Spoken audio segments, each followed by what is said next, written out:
দিন তোকে যত্ন করে আমার পাপের প্রায়শ্চিত্ত করে সুযোগ দে। রাজকুমার, তাহলে তুমি আগামীকাল এসে গগিকে নিয়ে যাবে। তাই হবে। এই নিশা, গগির জন্য দুধ গরম করে নিয়ে আয়। মা, দুধ খেয়ে নে গগি। কি হলো আমার গগির? গগি, গগি, তোমরা আমার গগিকে বিষ খাইয়ে মেরে দিলে।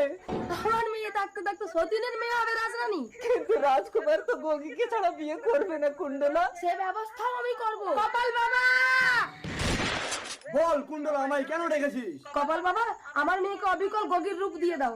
কিড়কিড়ি যা, তাড়াতাড়ি রূপ পাল্টে যা। এ কি, আমি তো অবিকল গগির মতো হয়ে গেছি মা। চুপ কর, গগি কথা বলতে পারতো না, তুই কথা বলে রাজকুমার থেকে ধরে ফেলবে। না, এ অন্যায়। কপাল বাবা, আমার স্বামীকে নিয়ে গিয়ে নরবলি দিয়ে দাও। চল, আজ তোকে নরবলি দেবো। বল তোর শেষ ইচ্ছে কি?